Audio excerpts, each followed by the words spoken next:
So we've got lunch here for you guys that are here. So you've all found it, good. We're gonna go through a couple of announcements and talk about what's new in Power BI. We're gonna do a little bit of a catch up, but mainly focus on this month. And then we'll talk about Power Query. So some brief announcements. Since we have been doing the online, we've been recording it, and we've got a YouTube channel, so you can go and see our past meetings. And during COVID, we had several big international names speak at our group that we usually focused on local people, but we had a lot of good international names. And I don't know if Michael and Seiko noticed this, but the Daniel Oettinger tabular editor had over 1,000 views. I thought that was cool. So that was our most popular. So check out our YouTube channel. We do have several good ones, like I said.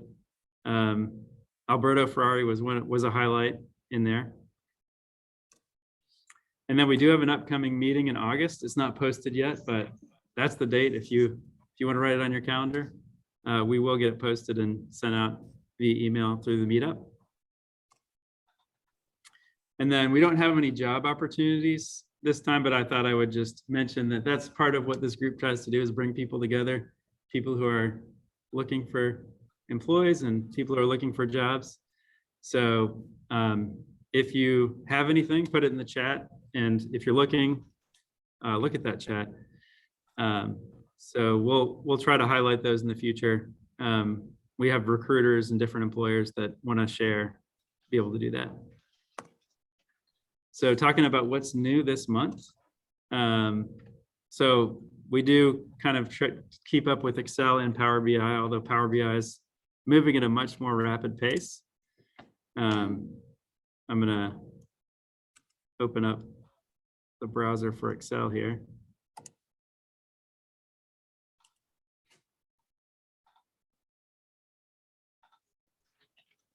Doesn't seem to be launching, I don't know why. There we go.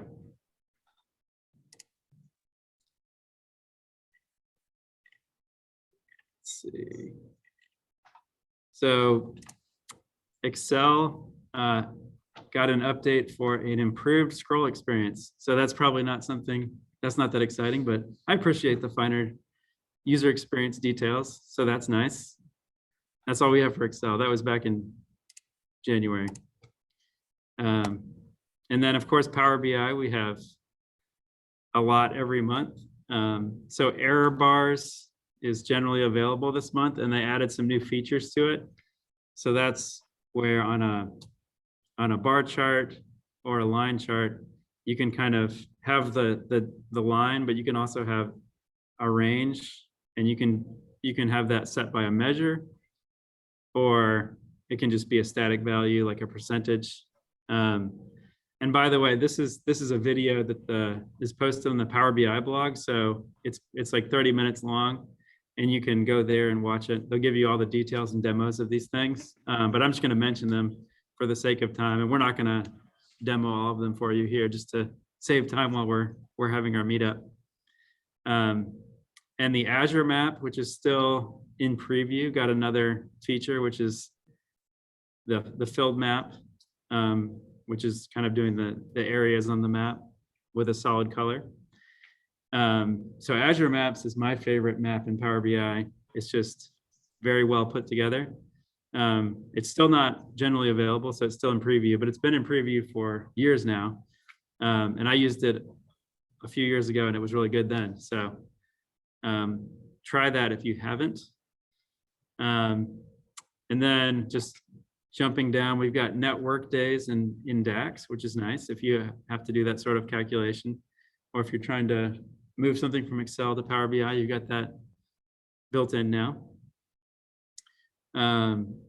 We also have the ability to connect to data marts, and I'll show that to you in a little bit.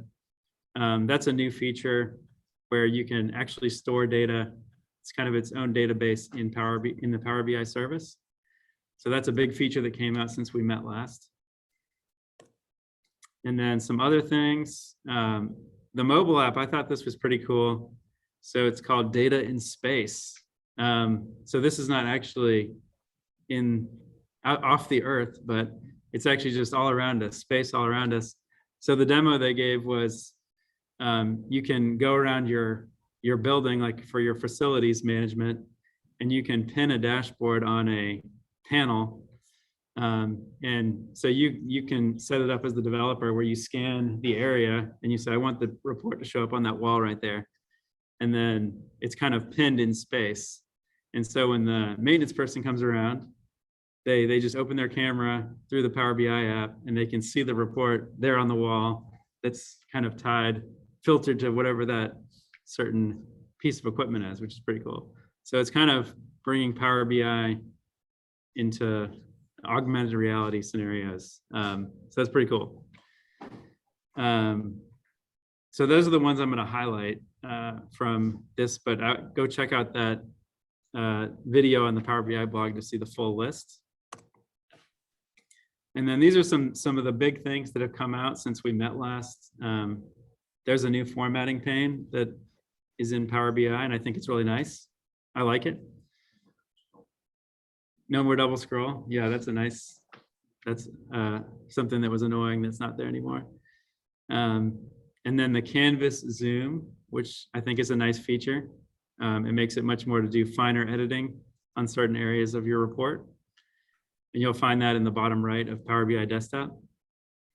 And then field parameters is a cool feature, which we're actually going to demo for you. Aaron Kelly's going to demo that for us in a little bit virtually.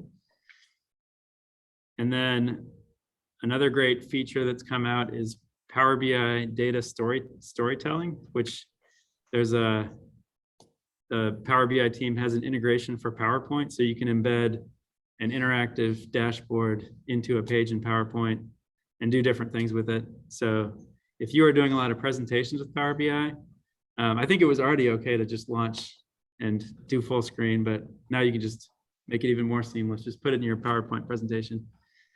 And then I mentioned the data marts that were in preview. That's kind of a SQL database that's built into the Power BI service, which kind of, if you don't have somebody providing that to you and maybe you're using Excel for a database, this might be a better option for you and your team.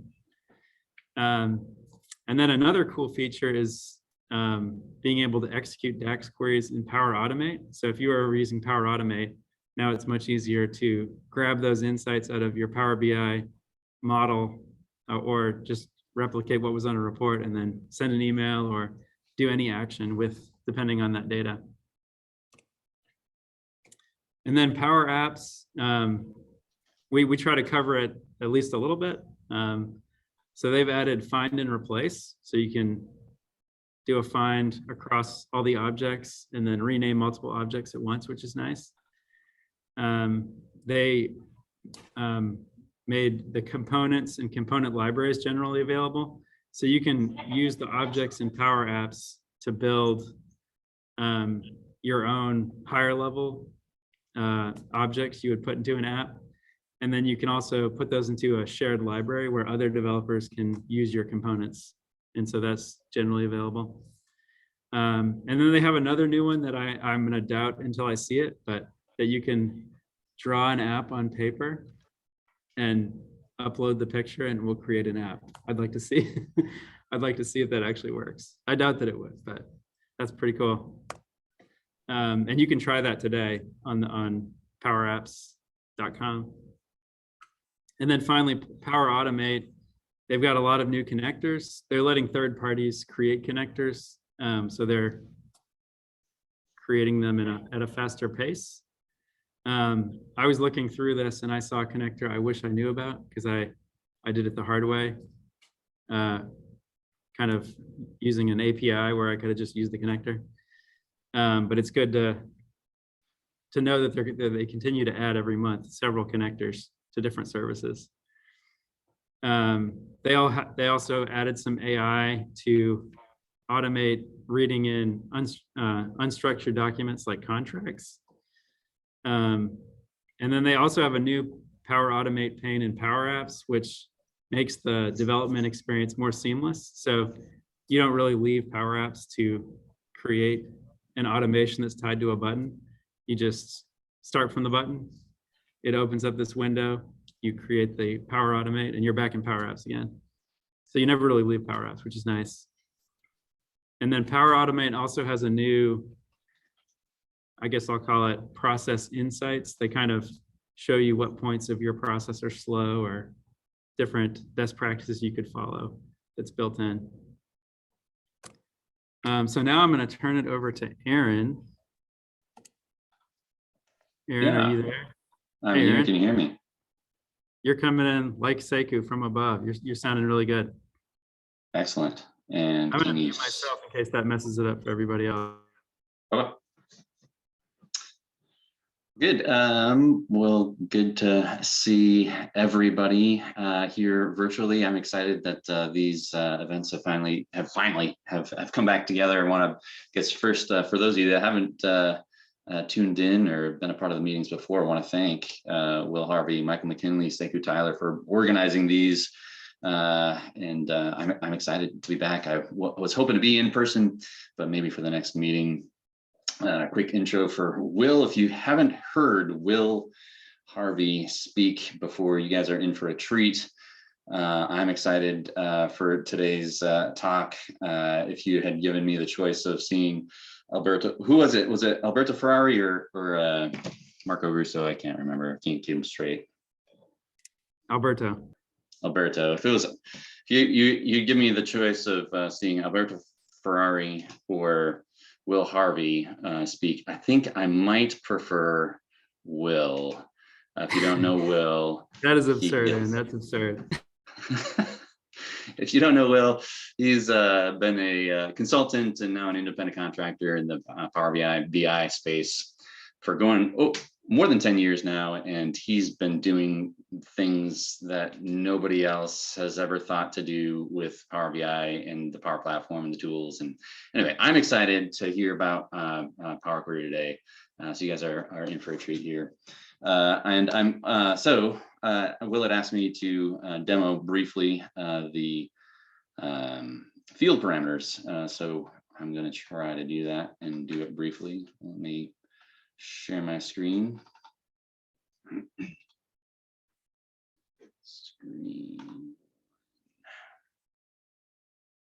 Share. All right. Can you see my screen? Which screen are you seeing? We're seeing your web browser. Let report readers use. Yep. Perfect. That was confusing. All right, so field parameters. I'm gonna talk a little bit about it and kind of what it does here briefly. So field parameters. Let report readers use field parameters to change visuals. It is in preview mode. I'm going to show you how it works. But I want to kind of set the stage and talk briefly about some of the other what this is about. Right, a lot of us are report writers. We create an interface where we want users to interact and find the data and the insights that they want. A lot of times, inevitably, you're going to have users who want to say, well, I want more, right? Well, I want it to see it slightly different, or just give me the data is often what I hear, right? And so this is very, very common. There are a number of different tools that Power BI uses that you can put into the canvas to help let the users interact with more, change the visualization, see the data themselves. Of course, they could always export to Excel if they wanted to. And so I want to talk about briefly some of those things. And this, so I guess the point here is the field parameters is the fourth item in the history of Power BI, I think, to kind of take a stab at how do we allow end users to manipulate the interface itself. And I guess maybe this first one, analyze in Excel. So it was July 2016 when this first came out. If you're not familiar with Analyze in Excel, I'm not going to do a demo, but you can go to Power BI and then click on the little ellipsis and say Analyze in Excel, and that's going to give you a pivot table, and you have a live connection to your model in the cloud, but you're in Excel. And so a lot of people familiar with pivot tables, and so they want to drag and drop and find and get the, you know, the view that they want of their data. That's pretty powerful, but a lot of times in work that I've been doing, end users, that's kind of a big jump, right? That you're in Power BI and then you're in Excel, and then they're confused. Well, is this the same data? Is it being refreshed? And maybe they don't, you know, aren't as familiar or comfortable doing pivot tables. There's another one I want to touch on briefly. It's a little different, using natural language to explore your data with Q&A. So if you're not familiar, you can have the user just type in a question. You can also use this in your Power BI mobile app. So this example is show me sales by publisher, by developer, and automatically populates for you a chart. You can change the chart type. You can add to the text to filter it by a certain year or a different filter. So that's item number 2. I don't know when that was first introduced. This one is more recent, is called personalized visuals. So this one was a little kind of trying to take a different stab at, well, how do we allow end users to change the visual within the context of a report? And so you can, what's called a personalized visual, you can change the metric, you can change what's on the axis, you can change the report type.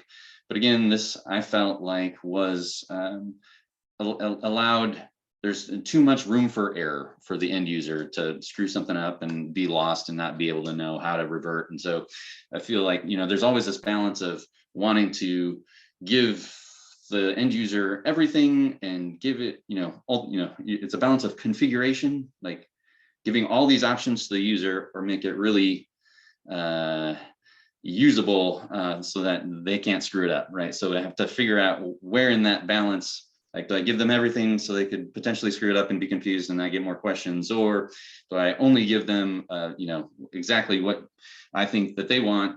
And so there's always, you know, and these things are kind of on that continuum. How do I get there? So this latest one, field parameters, I think does a really good job of more on the curated, guided user side of it. It's less flexible than a, you know, say a pivot table or even the personalized visual, but I think it hits the nail on the head, in my opinion, on a lot of the projects that I'm working on, to allow the end user to change what is on the axis of their visual without too much UI and too much, you know, opportunity to screw something up. So I'm going to pull over a model real quick. I feel like I've already taken more time than I was given. Let's see if, of course, in this moment is the moment my computer decides to be slow. All right. Just confirming you can still see me, hear me. Yep, you're good. Super. And you're good on time. Cool, thanks. So this is a model that I just pulled down from the Italians from daxpatterns.com. If you haven't heard or seen DAX Patterns, excellent website. So this is not my model, but typical model, sales with all these different dimensions. I look at the relationships. So I've got a dimension called promotion, dimension called customer, one called product, one called store. And I got my dates over here as well. My sales is my main transaction table. So everybody's familiar with how you can create a visual. And then, you know, so let's say you present this report, this amazing report to the end user, and they say, you know what, I don't want to see it by brand. I want to see it by store. And so let's see if we can put the store name on here. Let's put that right there. That's not what I wanted. Store name. All right, looks like we got 3 stores. So it's great. So you present this report and say, you know what, I want to see it by, doesn't matter, right? And so you can have, imagine I've got 4, 5, 6 different visuals on here, and I can see it by time, and I can see it by a couple different dimensions. Well, inevitably somebody's going to say, well, I want to see it by X, right? Well, that's kind of what we're trying to, what Power BI is trying to get at with this new field parameter feature. So to create a new field parameter. And actually I'm gonna create a new page, new parameter. And so we got numeric range of fields. So we're gonna do fields. I'm just gonna do field selector is what I'm gonna call it. I'm not sure how to spell selector. And then it says drag and drop from the list here what I want. So I want product, brand, category, manufacturer, let's say customer, continent. All right, create.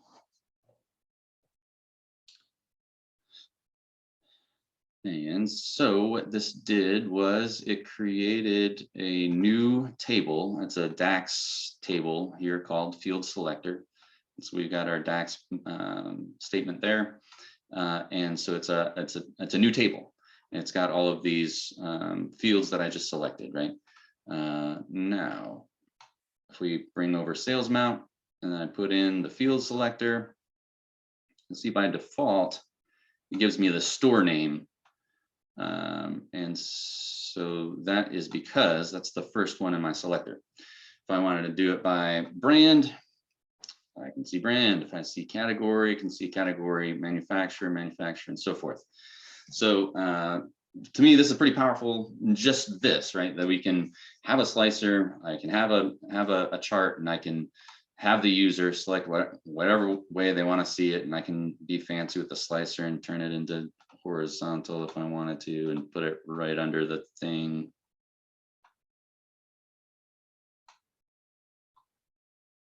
Right, something like this, right? So they can do whatever they want.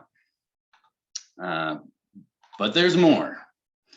Just instead of doing the visual, if we turn it into a matrix, you can see I get the matrix here by brand, by category, by manufacturer. But if you do a multi-select, if I want to see manufacturer and then category, I'm holding down the control button and click on category. I can now see it by manufacturer and category. But wait, there's more. If you wanted to see it by category first and then manufacturer, it tracks the order in which you click it. So I first clicked manufacturer and then click category. If I wanted to instead click category first, and then I'm going to hold down the control button and multi-select manufacturer, it now does it in that order as well. So pretty flexible. This is just a very, very quick demo on what the field parameters can do. I'm excited about it. I've already introduced it in a couple of my dashboards for some of my clients, and they're excited about it. Just allowing the end user to see, and it's been in this matrix format, but to show them, to allow them to do their own analysis, right? And to choose the order of the hierarchy. And you can have multiple of these, or if you edited the interaction, right, I can have one slicer that interacts with one visual and then another slicer that interacts with another visual. So you could have multiple of these controls within the same report. So that's field parameters. I'm excited about it. And it is a preview feature. To turn on the preview feature, you got to go to file options and go to preview. If it comes up, preview features, it's the bottom one right here. Field parameters, turn that on. You'll have to, or check the checkbox. You have to restart Power BI, but that's how it works. That's what I've got. Thanks so much, Aaron.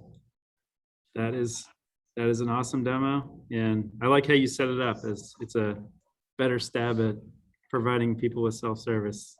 So, and I was thinking about how hard that would have been to create with bookmarks, but there it's just so easy to create. So thanks for sharing. Yeah, thank you. I'm going to share my screen again.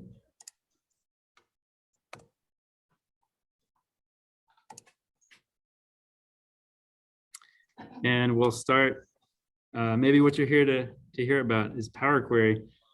So this talk idea was inspired by when I was looking for a laptop. I read reviews, and the reviews I liked were 2-year later review or 1 year later, because that would truly tell what buttons fell off or what went wrong, or maybe it overheated. If there was anything defective, they would have discovered it over that period. And so I've been using Power Query, not for 10 years, but for 9, but I just rounded up because it sounded better. But I wanted to kind of do that sort of review, kind of tell the story of me using this tool, because I've really enjoyed using it. I use it almost every workday in some form or fashion.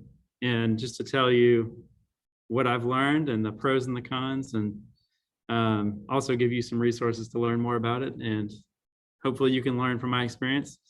I am going to tell it as my experience. So not everything I did is recommended, but at the end, I'll conclude with some recommendations for you guys.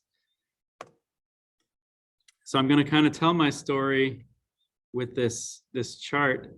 This is commonly used to explain how people experience technology. So on the y-axis, we've got confidence, and then on the x-axis, we have competence. So people tend to get overly confident about technology. At first, they get really excited about it, and they reach the peak of stupidity. And then they're disappointed by the technology, and they go to the valley of despair. And then after they get more competent, they grow in their wisdom with the tool, and they like it again. So I feel like that's true with my experience with Power Query. So I thought I would use that. I'll bring this up at several intervals in my story. But first, for those who haven't used Power Query, I thought I would talk about what it is and give a brief demo. So Power Query is it's in the self-service data prep space. So that's the fancy word for saying you're taking data from somewhere, cleaning it up so that it's usable, and then you're loading it into Power BI or Excel or a database. And so it's a powerful tool to transform data, but it's also good at connecting to a variety of sources. So you can see those 3 circles there. That's meant to indicate a database, a text file, or a cloud service. So there's so many. I'm going to jump over into Power BI real quick, just to show you the list. And also, while Power BI is coming up, I'm going to bring up my task manager. This is going to be later in the talk. Power BI it's become a beast of an application, and you can see on this is my Surface laptop here. It's just destroying my CPU and memory and my disk. Everything it's really stressing it out. So that's part of the Power Query story, because this is just launching Power BI. Think about when I start moving and manipulating data, what happens. So I'm opening Power BI desktop here, and I'm going to go to the get data just to show you some of the things you can connect to. So they start with the common data sources, but you can go to more and see the full list. So this is actually Power Query desktop that we're looking at when we go to the get data. It's going to open a window where we're going to see what we can connect to, and that's the start of the Power Query experience. And there it is. It took a little while on my laptop. So you can see how many sources there are. It's just every month it grows. And a lot of these represent huge, huge amounts of data in each of these types of connectors. Of course, Excel, text, XML, JSON, folder, PDF. Those are big data sources for everybody. But you can see it organized by file, by database, by Power Platform.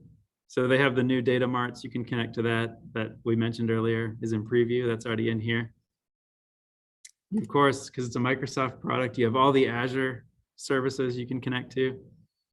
And then online services, which is a long list that companies can submit their own, and Microsoft can certify it and put it in here. And then we have other. And so what I'm going to do today to demo Power Query to you is we're going to actually use the web connector. But before we do the demo, I just want to say a few more things. So this is kind of maybe the main thing it's aimed at. Business users spend up to 80% of their time on data preparation, which delays the work of analysis and decision making. So I've heard this number. I feel like everybody agrees that if you're an analyst or a data scientist or just a regular business person, if you're doing something with data, 80% of it is cleaning it up and doing all the manual, whatever you have to do. It might be one time or it might be every week or every month, but most of the time you're not analyzing, you're just getting the data ready. And that's what this tool is for, is to shrink that time. So this is a more detailed list of what the challenge is that this addresses. So finding and connecting to data is hard to do. And the methods are fragmented. So you're going to this system to download this report, and you're going over to this system to copy some data, and you're putting it into Excel and putting it together. So that experience is there's data in different places. And then it needs to be transformed or reshaped, like we mentioned. And any of that is probably not repeatable, or people are doing it in a manual way, and that's all they know how to do it. And then this last bullet I like, and we'll talk about more in this talk, but this, I guess maybe 10 years ago when people were talking about big data and Hadoop, they would mention these 3 V's, that data sizes are getting bigger, or there are just really large data sizes that we need to work with. They're changing quickly, so we might need to refresh it more quickly to meet our business needs. And then there's the variety of the data that speaks to all the formats the data might be in. And so these are the big data challenges. And believe it or not, Power Query is a tool that's trying to address big data. And that's part of my review. Will come up later in my review. So this is my demo. I don't know if you've heard of Bobby Flay or this show, but my wife and I obviously often have trouble thinking of what TV show to watch. So we've been watching this show. So I thought, why not? We'll use this for the demo. So this is a TV show where Bobby Flay is a good chef, and he's a good competition chef. And he has other chefs on who have a specialty dish that they've cooked hundreds or thousands of times. And he's never cooked it before. And they have 45 minutes. And most of the time he actually wins doing something he's never done before, because he's just good at time management and tastes his food. And he's just a good cook. So it's entertaining. But I was surprised when I went to the Wikipedia page that I didn't know there was this many seasons of it. There's 30 seasons. And on the Wikipedia page, it has a table for each season and has all the episodes. And it has over here at the very end here is who won. So I thought, let's see, like, what's his overall record? You could do a lot more with this data, but I thought we could at least do that for our demo today. So I'm going to grab, go back to that web page. I'm going to grab the URL. And I'm actually going to use Excel for this, just to show you the varieties of Power Query. You could do this in Power BI or Excel.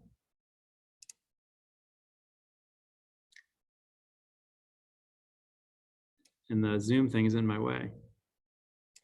So we're going to go to the data tab, and you'll find a similar get data that we saw in Power BI.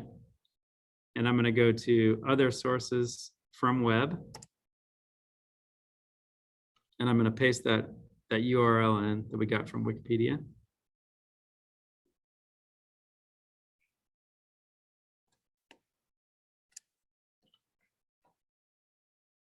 And so this is going to launch the Power Query editor.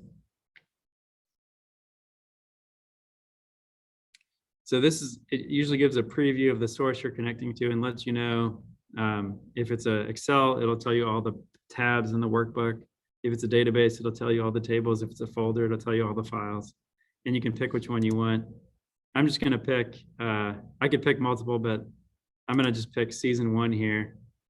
And usually you can manipulate the query to get more than one at once. So that's what I'm going to do. And I'm going to do this somewhat quickly, but I just wanted to give you, this is more of a review of my experience but I wanted to at least show you the tool a little bit. So it actually did a pretty good job here of getting that first table. But I want to get all the tables.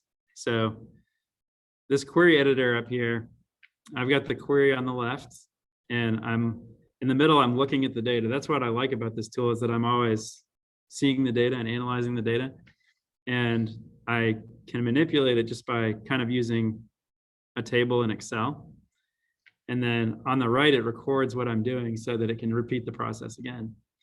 And I can actually go over to these steps and delete. So I'm going to go back to the beginning here. And I'm kind of viewing it's already parsed the web page for me a little bit. So I'm going to filter to, I really just want the season rows. I don't want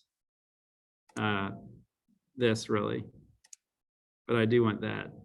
And you can kind of see the preview at the bottom there. So I'm going to show you just how quick it can be.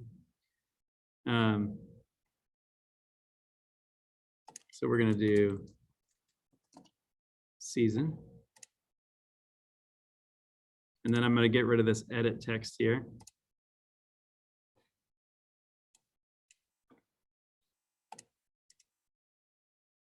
And then I just want this season and data. So I'm going to select those and remove other columns. And then I'm going to go over to expand the tables. And it found the column names.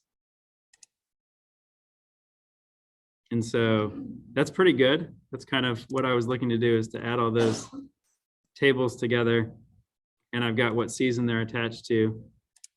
I do have some headers in here, so I'm going to filter those out.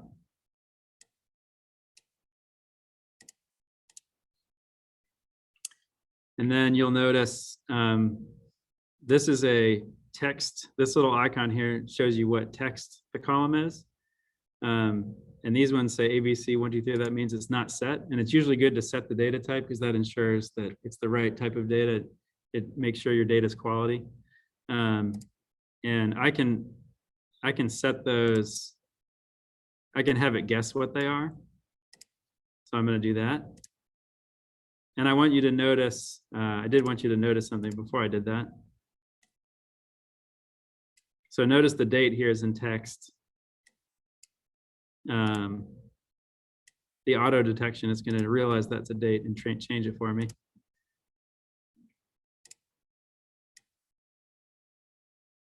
So there's the date, and it knew these were numbers. So that's pretty good. And I can rename my query to Beat Bobby Flay. So I can then load this to Excel, or I could also analyze it right here in Power Query. And that is a lot of what I do. Is in here, I'm able to analyze the data and understand the data without moving it anywhere. I can just connect directly to where the data is. There's some other cool things you can add to learn about the data. You can kind of visualize the distribution. You can see how many are empty or how many have errors. You can turn those on. And you can also click on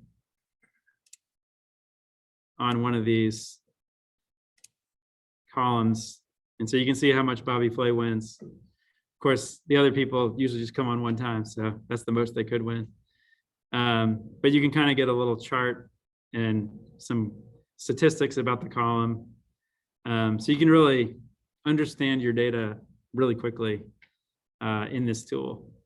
And so that's my quick demo. let's really quickly figure out what his rate of winning is. So I'm gonna reference the prior query, and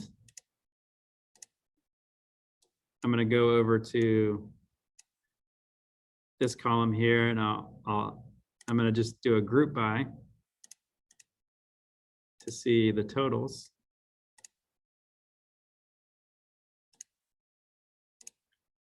And so we can see Bobby Flay won 238 times. And then let me do a sum to see what the total is. So you'll notice I'm kind of using the Excel ribbon. I haven't written any logic yet, anything in the expression, the programming of it. I've just been using the ribbon and the UI. So this is the total. It's 388. I could make that a step and reference it, but I'm just gonna copy it and do a quick account divided by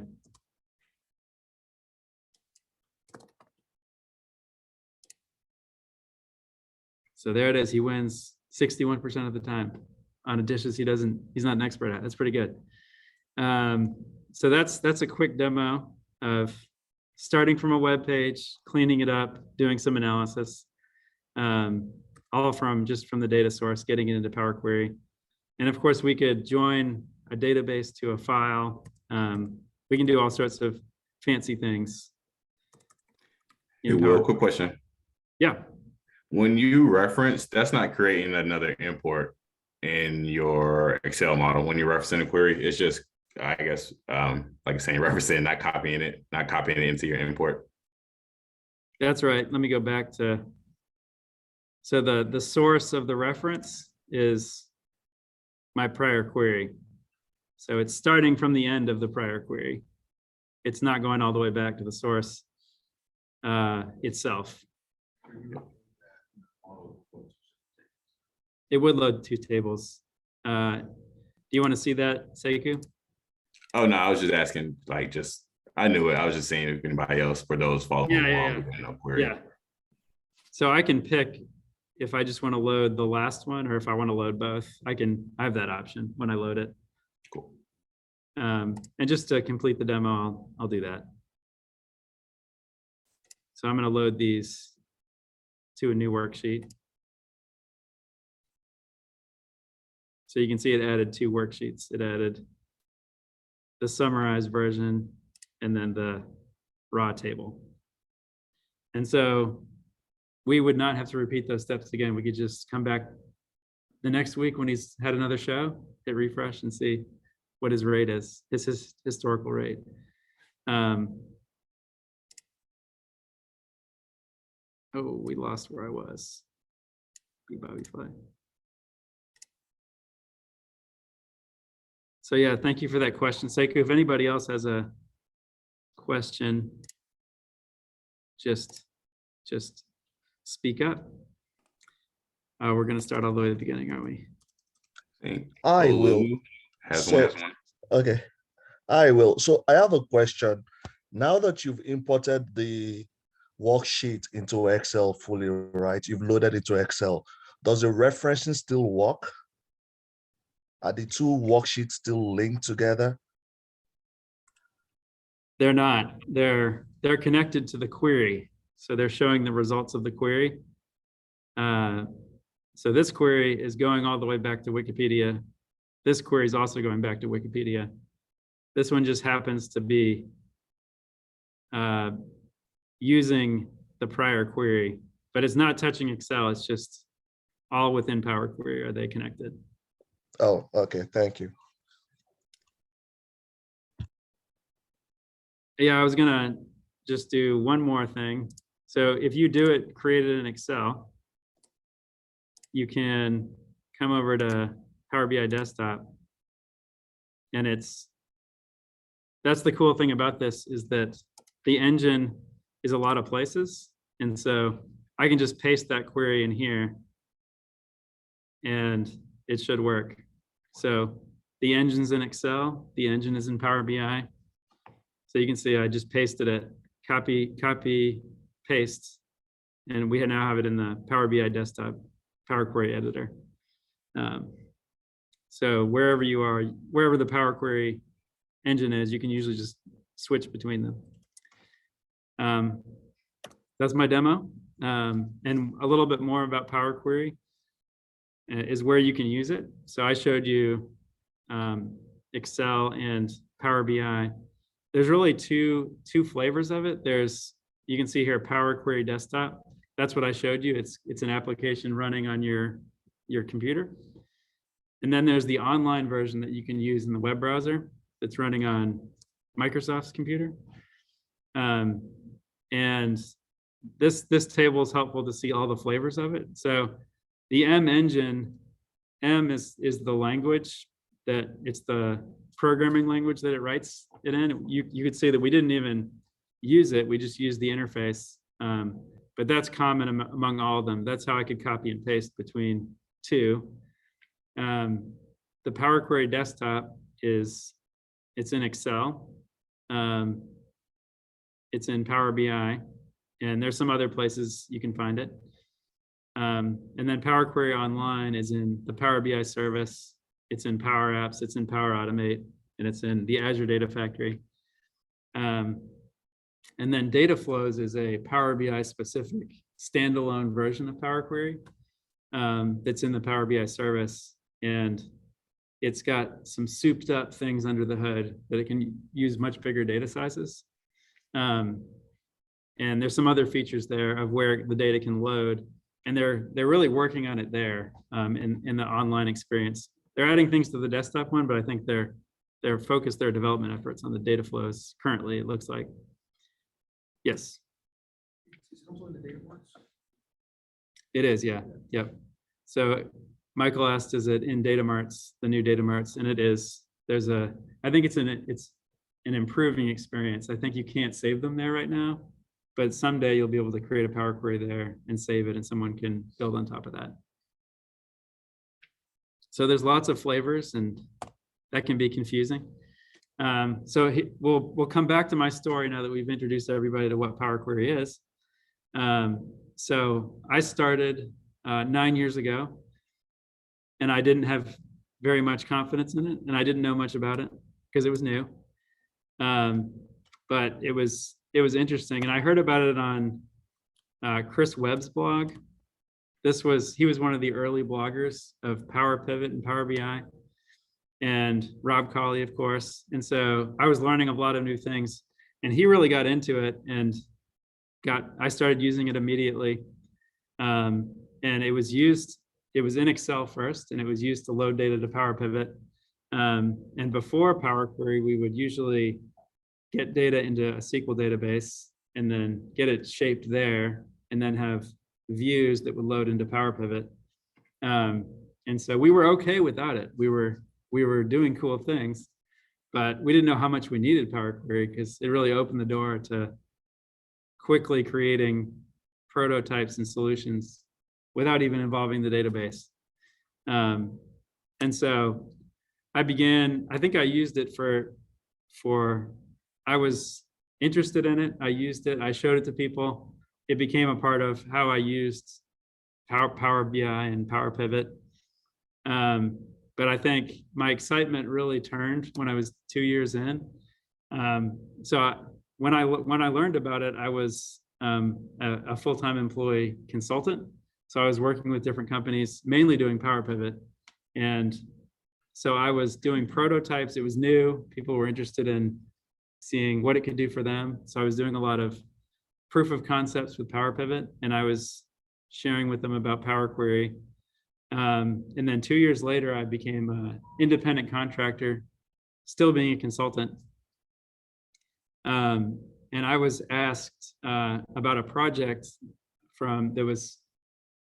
it wasn't even Power BI related. It was just kind of automating these text files, and they were not even a CSV.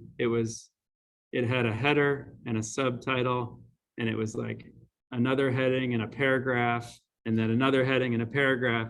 And they wanted to turn these text files in a folder into one row per file, parsing out this data. And I looked at it and I was like, no, we're not going to do that. And so I started the email to say no. And then I thought, I don't know why, but I decided, okay, let me just try it real quick. So I opened up Power Query, and a few minutes later, I decided, yes, I can do this. So I replied and I accepted the project. And sure enough, it did not take me long to just very cleanly parse out all the details they wanted. And it boosted my confidence in Power Query, because it was something I probably couldn't even do with SQL, or at least I couldn't do in the time frame I did it in. So I might not have attempted because it would have been so messy. So you could probably do it with unlimited time, but that experience thought I can really do anything with this, because I did get out of the UI and into the functional language behind it, to make it happen. But it didn't take me long, and they were super happy with it, and they couldn't believe it worked, and it continued to work. Like, I was just shocked. I was like, I can't believe that went so well, because it seemed like there was no way that was going to work, but it did. And so my confidence really grew. How about we do it in a little bit? I'll get to the peak of stupidity, and then we can do some questions. And then I had a friend who he worked at Elastic, which is the company behind Elasticsearch, if anybody's heard of that, but it's like a real-time database solution. And he was employee number 10. There's like 1,000 employees now, and it's used all over the world. And I would work next to him sometimes, and he got me into functional programming. He was into it, and it's functional versus object oriented, which is the dominant way of programming in the world. But functional is more mathematical, and I guess of course, he thinks that it's better. But Power Query is a serious, just in the data transformations area, it's a serious language that was created by these wizard computer scientists at Microsoft Research. So it was under development way before it was put into Power Query. And so there was this Power Query formula language specification that used to be a Word document, and it was super nerdy and described the language behind Power Query. And I looked at the Word document, right-clicked on it to see who wrote this, and I looked him up, and it was this guy. And I just looked up his LinkedIn today. You can see he's working in on the Azure Data Lake capabilities and the use SQL language now. But he did work on the Power Query, bringing it to Excel. And he used to work at Microsoft Research. So all that to say, this, and he actually wrote books about computer languages before. So he seems like he knows a lot about that kind of stuff. And so you could tell from the document that there was a lot of thought that went into the language. And I think you can see how it hasn't really changed in years. It just keeps working in all these different contexts. And so there's some beauty to what they created, in that it works so well, and that you can use the UI or write it out by hand or tweak what the UI created, and it doesn't break the UI. You can go back to using the UI, and you can just, whatever's the fastest way to get the job done, you can switch back and forth. So that boosted my confidence, knowing that my friend likes this way of programming, and that's what this Power Query is, using that paradigm. Also, I'll mention that Excel, they thought it would work like DAX in Excel. They tried to make it look like Excel to appeal to Excel users. Power Query is a little bit more nerdy, I would say. It's a little bit more of a real programming language, but it's functions. So I think it bridges that gap where Excel users can learn it, and we've seen several people learn it pretty quickly that are just Excel users. So the peak of stupidity is its performance. So once you get to certain data sizes, things can slow. I think you're asking it to do a lot more than you realize, and that's where you get into trouble. So my part of this story, so that client that I succeeded so much with those text files, they thought, let's give them another one because that went so well. So this time it was large Excel files in a folder, and they wanted to put them all together into one package. And at the time I was using a MacBook Air, which I thought was pretty strong because Apple told me it was 10% better than the last one. So I thought I can handle anything. So I'm confident in Power Query. I'm confident in my laptop. I'm going in, sure, I can do that. And the fan was going, it was overheating, it was spinning. And I was connecting to all these large files that Excel could barely open itself. And then I was adding all these transformations on top of it. And I knew some ways to handle the performance. I'll give some tips as we're going through here on how to handle the performance, but I just think it wasn't a good solution. I think a database probably needed to be involved in that case, but they didn't want to use a database. So I ended up completing it, but it was painful for me. And once they got it, they wanted to tweak some things. And of course they had trouble because it was just so slow. So that did not go as well. And it was performance related. And so I've had other experiences where performance was disappointing. I think there's just a lot of scenarios where data is big and our laptops aren't that good and we're trying to do a lot. And I think Power Query is not necessarily optimized. I think it could be better in this respect. I know I've shared my excitement with people, and then the first thing they do is connect to this gigantic Excel file, and their computer doesn't have enough memory and it errors out. So it's disappointing. But I've learned some things about performance, and I'm not as depressed about it anymore. So, but it was that moment for me on this, if we following this story, that where I had some trouble. So should I save the questions for the end? I do want to make sure I finish. Yeah, I'll save this for the end if that works for everybody. So I do want to show a quick performance tip. This is my favorite one. I'll go ahead and do it in Power BI. Why not? So this one, I'm going to create a parameter.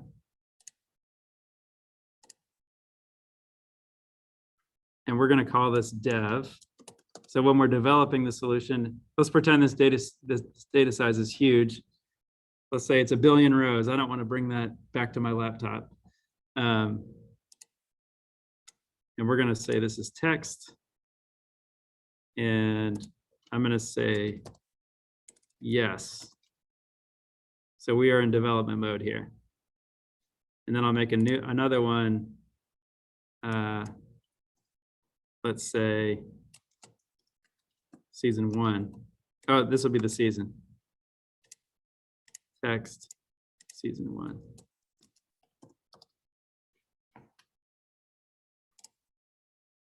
So that created 2 parameters for me. And so I can organize my queries over here. So I can actually go into my query, and I'm going to go into the advanced editor here. So don't get scared. You don't have to do this at first, but once you get comfortable, you can enter in here. So actually what I'm going to do is I'm going to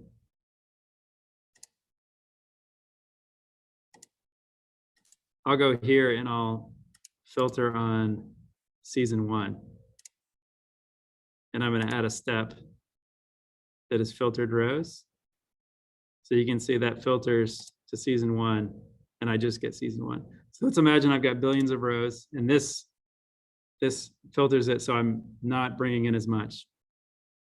And this is a big performance thing that Power Query does. It's called query folding.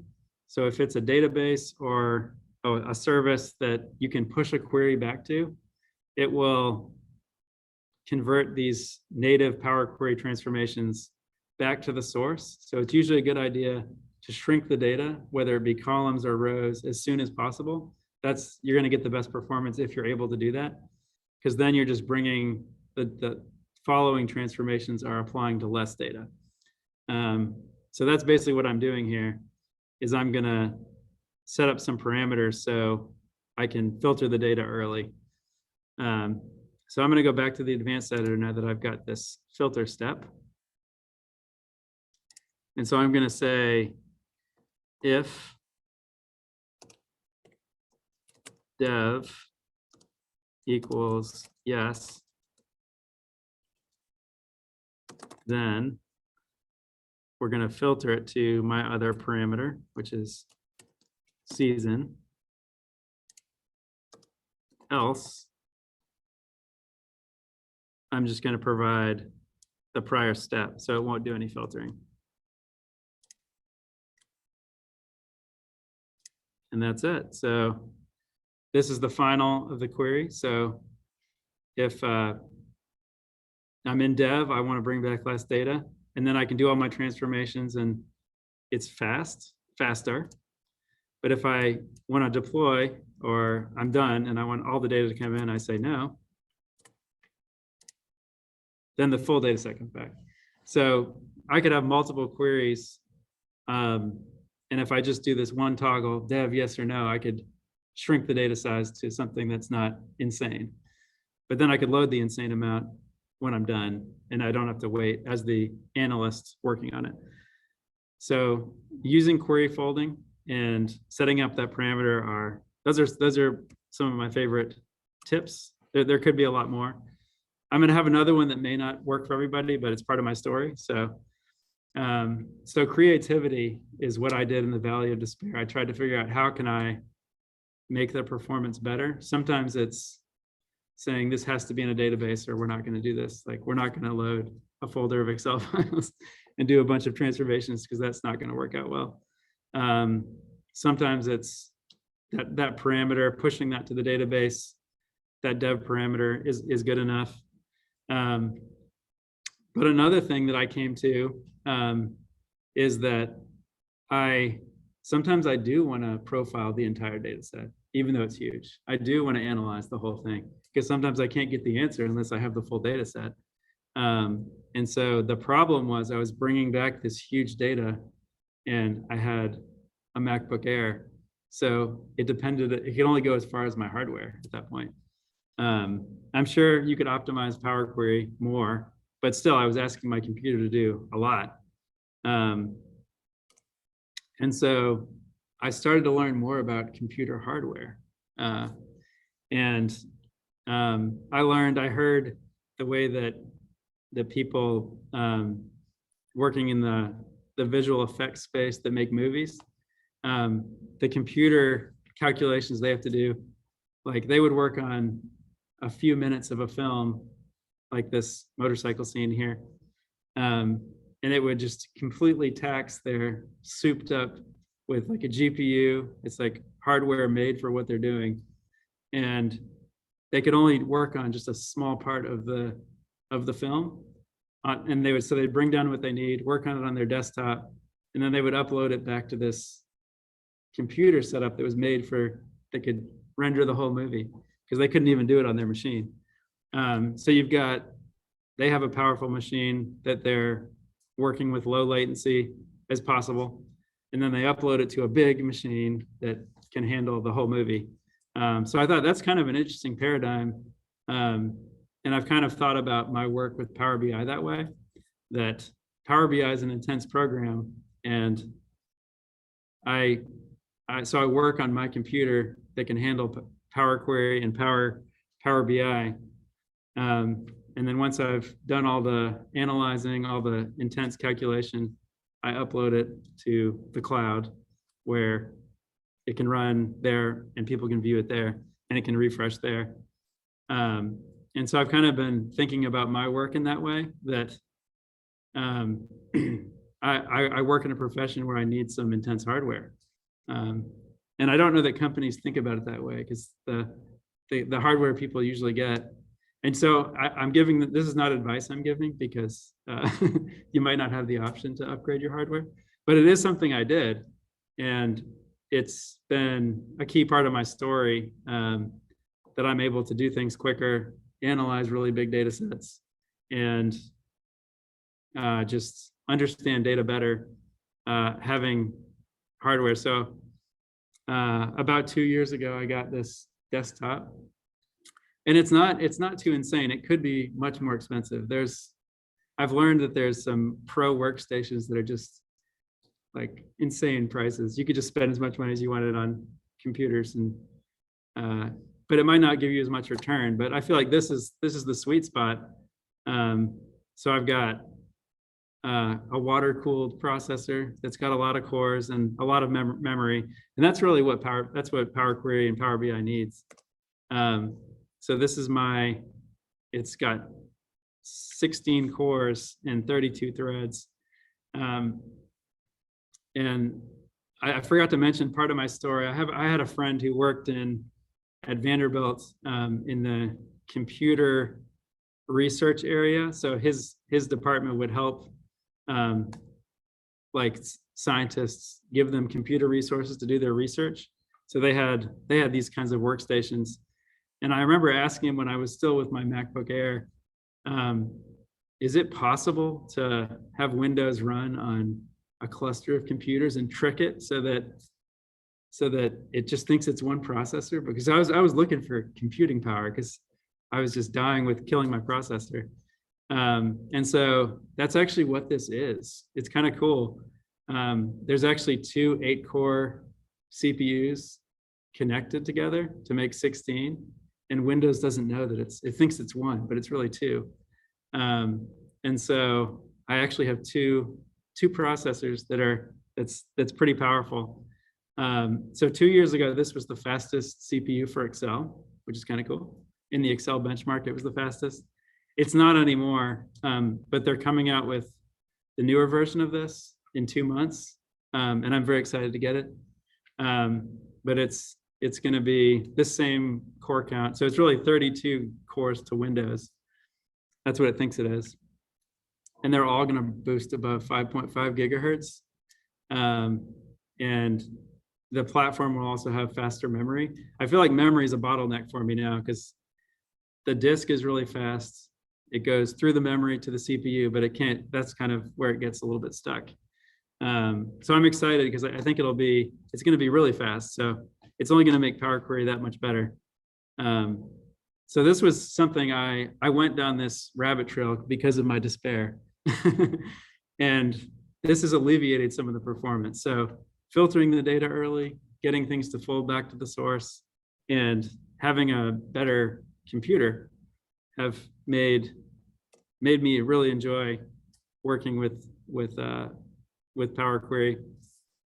And so I viewed myself as a creative professional that needs special hardware. I think that's what graphics people do. So I would encourage you guys, if you're able to see yourself that way, because their philosophy is I'm going to get this expensive computer because it helps me do my work faster. And I feel like I think employers should think that way. And I think I add more value that way. So that's an encouragement for my story, but that doesn't work for everybody. And then I did want to say one more thing here at the end. Oh yeah. So for 9 years, I've used Power Query almost every day, every work day. So I mentioned that it kind of impressed me at the beginning against SQL. And so I switched at that point to whenever I needed to query something, I switched to Power Query, and I just used it all the time. And I would recommend that to learn it is just to start using it. And even if the end solution would be SQL, I would still do it in Power Query because I could analyze the data and it would record all the steps, and I could finally get to exactly what the end result should be. And then I just put on my headphones and write the SQL query, go through the steps and turn it into SQL. But the other benefit is SQL can query a relational database. Power Query can query a database and not a database, any source. And I thought I would at this point contrast the way I'm using it with the way probably other people are. Microsoft would even recommend. I'm probably not using it. They don't want to require people to buy an expensive computer. I think they're moving more in the cloud direction to improve the performance. But so I'm not saying this is not the way to go, but I think a contrast between the way I'm using it and the way most people do. So to handle the big data, I feel like the dominant way of going about it is to create a data lake where a company will load all their data, and it's cheap to store the data. And so the goal is to get all the data into the data lake, and then it's in a common format where everybody can query it. Power Query is a different way of addressing the big data situation where the data lake is where the data is. You connect it to it where it is, and it's stored where it is, and it's updated where it is. And so you just connect to it where it is. And once it's in Power Query, it's in a common format that can be joined together and manipulated. And of course, that brings in the performance problem, but the data lake addresses the performance problem in a different way. And I think they both get the job done. They're both right. I've just enjoyed being without having to do anything to the data. I can learn about it on the front end. And I feel like that brings so much value that I can know the data before I have done anything with it. And then at that point, I'm able to make the decision, should I even bring these fields in? I can limit what I'm bringing in and what I need. And I feel like that makes the overall solution better in the end, rather than loading everything in and then figuring it out later. That it simplifies things to reduce it. So the other things I thought I might say is how I use it all the time. So of course, I use it in Power BI. I use it to understand the source data, understand how it integrates with other sources that are needed. And I can do all sorts of analysis directly in Power Query before it's in Power BI. And then Power BI is actually the final solution. So I create the model that Power BI wants, shaping the data with Power Query, and then it's the refresh mechanism in Power BI. Then Powerapps. So I've made several Powerapps, and even there, I think Power Query is my secret weapon, because knowing the data and organizing the data is the key to creating Powerapps. So you can draw the design on a piece of paper. Like I want the app to have a home screen and then navigate to a list, then navigate to a form. And then when you draw all that out, that translates into data and tables. And Power Query has been a way I can even create those tables in Excel and then create database tables out of it. But I think knowing what data I need that would support the app is my first step. And even if data is coming from another source, understanding with Power Query, creating a landing place in the app for it. Power Query is what I use to do all of that. And then we've got my Power Automate, which is, it's really in the API space, and everything it's passing back and forth is JSON, which I think is hard to look at. I know it's supposed to be easy for humans to look at, but it's hard for me to look at least. So even there, I thought I would do a quick example of that as well. I did a Power Automate recently.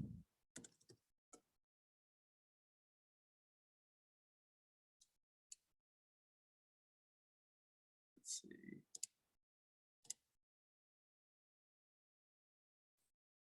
So I thought I would show you what it looks like and how Power BI can clean up, help you understand the data even in Power Automate.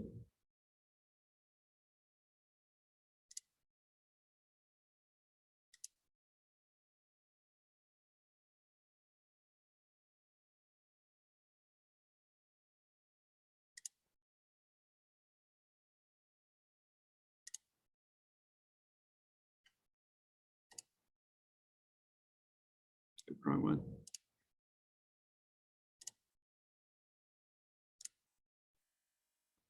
So I'm going to go back to when this was run with a good amount of data.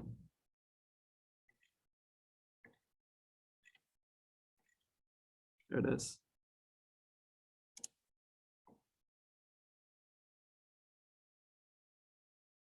So this is getting data from an API and loading into a database. And so here's what it returns.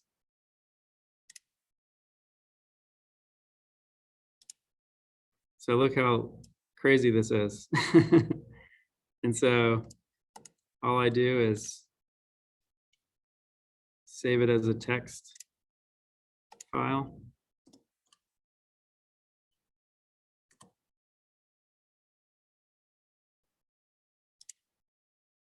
Let's do it on downloads. Demo. It's JSON.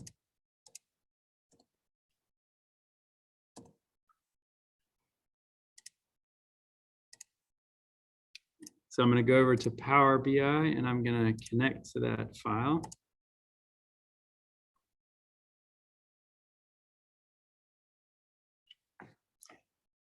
But this is just to illustrate how this is such, just knowing the data at any moment in whatever format it's in is just, I feel like, a key skill that this gives you.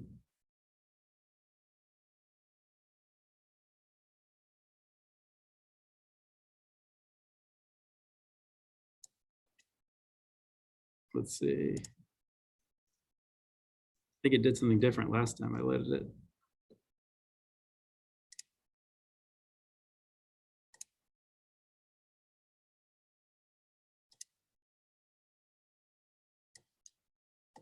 Anyway, that wasn't as good as it could have been. But anyway, it does make it easy to navigate through and see it as a table. And last time I did it, it just expanded it the right way, so I could see the data pretty immediately.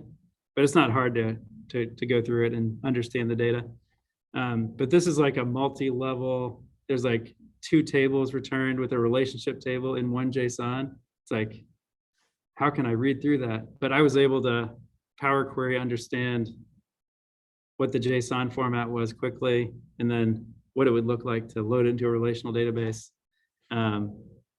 So that was a good example for me of this. I thought this was going to be hard, but turned out to be easy with Power Query in the mix. It's going to put me back at the beginning. Sorry about that.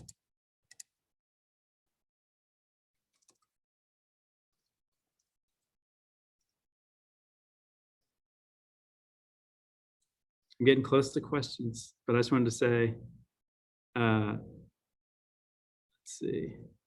So recommendations on learning more. PowerQuery.com is something put together by the Power Query team. It's got a lot of good resources. I'll go there real quick.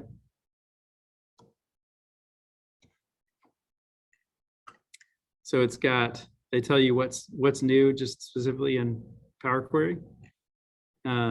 It's got descriptions about it, about the connectors, so you can see the full connector list. Then they've got documentation, the M language reference, and then more resources. So this is a pretty good list of books and blogs to follow if you want to learn more. Again, I recommend just using it. That's probably the best. And then Googling your specific and finding a YouTube video. I feel like there's so many of those.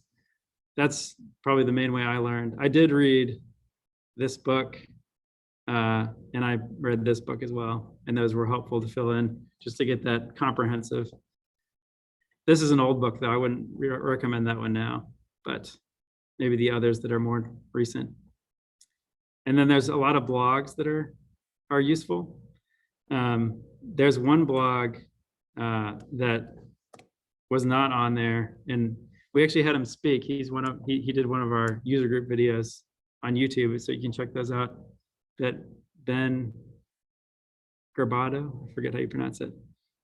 He's got a blog series that goes through the language, and it's probably the easiest to understand. So if you want to learn the language, I would go to him, and he's not listed on the powerquery.com. And then I thought I would also mention here at the end where Power Query is going. So I think there's exciting things coming. So some of I think Microsoft at first didn't want Power Query to be like an enterprise ETL tool. So they said it's not an ETL tool, it's just a data mashup tool, it's just a data exploration tool. But what's coming this year and next year is that data flows is going to be able to load to a CSV, load to a database, an Azure SQL database, and load to the data lake, load to a SharePoint list. So it's going to be able to actually move the data and put it somewhere for you where it can be used for something else. So there's a little bit of that now, but they're just going to fully expand it into what it can load to. So I think it keeps getting better. They're still working on it. And I thought I would give my final review. And so my conclusion is 2 thumbs up. And I do think it reduces the 80% prep time that it aimed to do. I think everybody who's used it has agreed with that. They've compared it to Python, to Excel, to whatever other tool they would use to clean up data, and they say this is faster. It might not be as capable in every case, but it definitely does it faster. So you do spend more time analyzing the data. And then I think it makes you a better analyst. I think I've seen the laziness in myself that I can't just keep writing SQL queries or keep manipulating things in Excel. I'm just not going to ask as many questions if it's hard. And so because Power Query is just a few clicks, I ended up just interrogating the data so much more. And if I can click a column and learn all the stats about it and see the distribution, and I can also just join, group by join, do all these things, there would be a lot of typing elsewhere. I understand the data better because that's easy. And then, like I mentioned, the world is your data lake, so you can analyze it before you bring it in and end up bringing in less. And I think that simplifies everything downstream if you're able to do that. Know where you want to go before you go there. And then my recommendation is to learn how to handle performance issues so you don't get frustrated. As I've seen a lot of people who pick it up get frustrated really quickly because they try to do something that is just is hard for it to do. They don't realize what they're doing because they're bringing back the entire database basically and trying to do some things with it, or they just add so many transformations that they're asking it to do a lot. I think it could be better. I'll say that it could have better internal things to make it not bomb if it runs out of memory, but it can handle, if you give it enough memory and you give it enough processor, it can handle any data size, I think. And then the data flows, like I mentioned, they had done things in the back end to make it handle really big data sizes. So it's not impossible, but I think either get a good computer or filter the data at the beginning or work with smaller data sizes and all those, then you won't get as frustrated with the performance. And then use Power Query every workday at least, or at least on every project. I think for that part of the project where you need to know the data, I think it's super good for that. So that is my review. Should we do some questions, or do you guys have any questions in the room?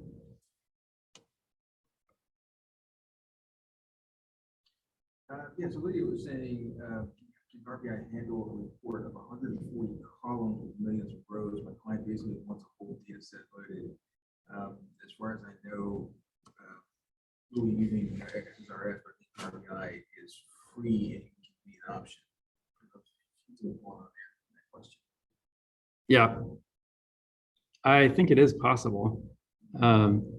That is pretty big though. You know, whether or not 140 columns is ideal, that might be a different question. That's a different question. Yeah.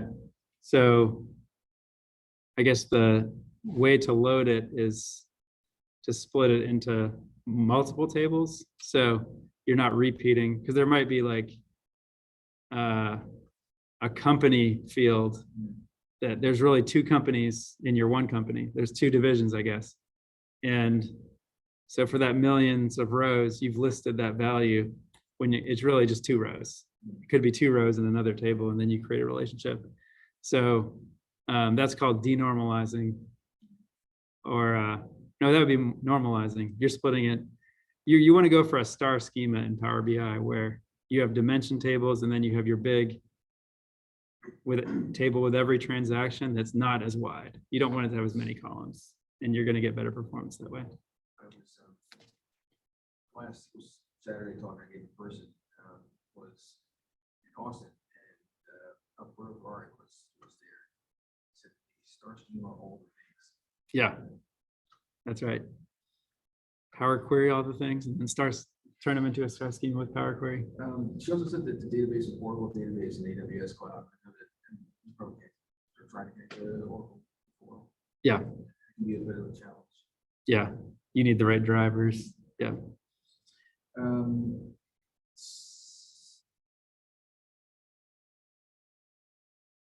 So Donald, what like that gives the parameters to limit data tests?